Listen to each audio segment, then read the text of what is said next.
大家好，欢迎你回到朗学院。今天这节课上，我们继续来讲拉威尔的《悼念公主的帕凡舞曲》。这首作品是拉威尔在1899年所写的钢琴独奏作品，在1910年，他又发表了这首作品的交响乐版本。那么今天这节课上，我希望带大家一起欣赏这首曲子的交响乐版本，从而打开我们理解这首作品的新视角。事实上，拉威尔的许多钢琴独奏作品都是带着这样的交响乐思维来创作的。他作为作曲家，也是一位被公认的管弦乐的配器大师，所以理解拉威尔的交响乐式思维的创作，对我们准确的诠释拉威尔的音乐风格是非常有必要的。上节课上我们也说到，拉威尔的音乐风格正是精准、细腻以及克制。通过理解这首作品的交响乐版本，我们能够更直观地看到作曲家本人对这首作品的诠释和理解。那么今天我们要欣赏的是卡拉扬指挥柏林爱乐的版本。从乐队总谱的左侧，我们可以看到有哪些乐器，它们分别是长笛、双簧管、单簧管、巴松管、圆号、竖琴以及弦乐组，分别是第一小提琴、第二小提琴、中提琴、大提琴、低音提琴。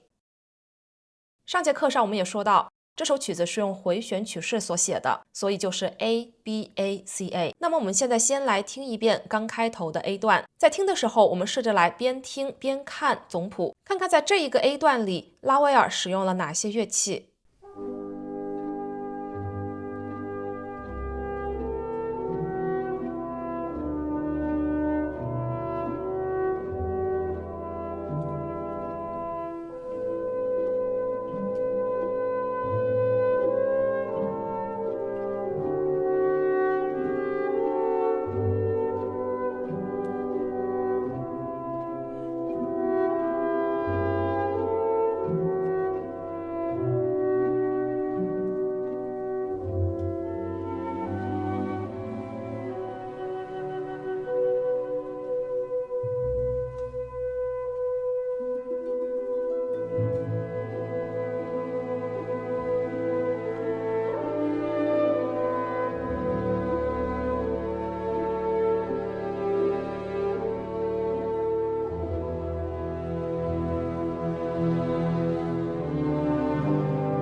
好，那么我们现在来看一看如何把这样的交响乐式的思维放在我们的演奏里。刚开始我们有3个声部，分别是上方的旋律，那么在交响乐的版本呢，这个旋律是被我们的圆号来演奏的。圆号的音色是非常的温暖，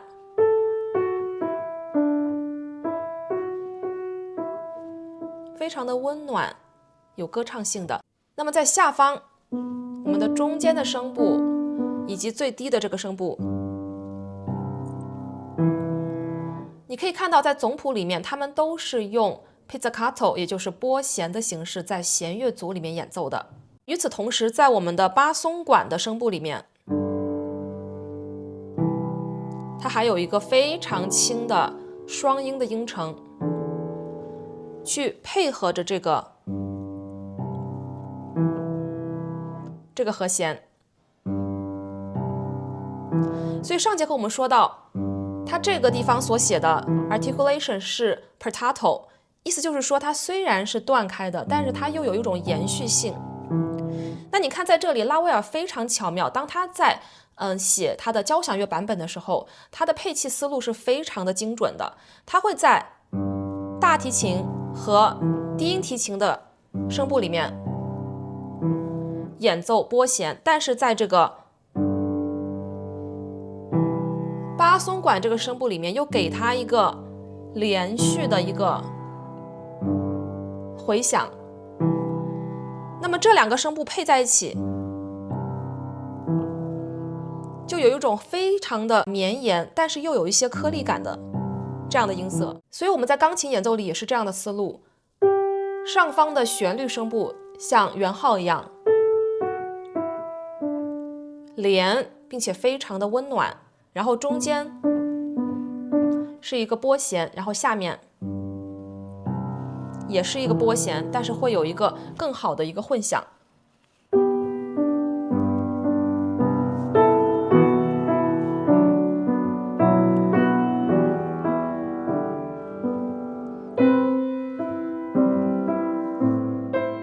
然后在这一句结束之后，我们的这个 articulation 发生了改变。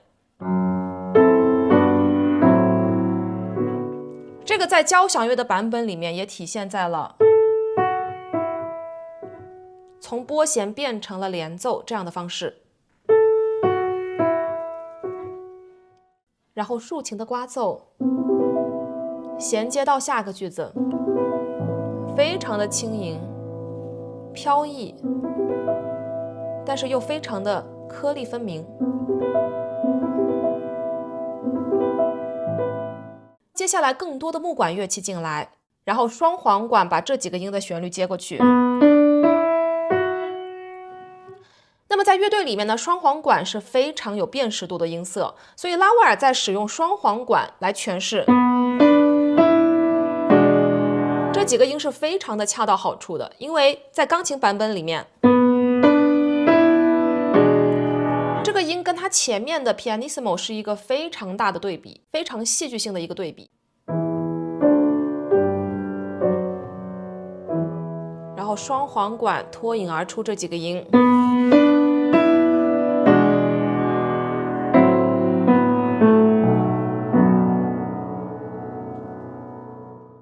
好，接下来我们再继续听 B 段。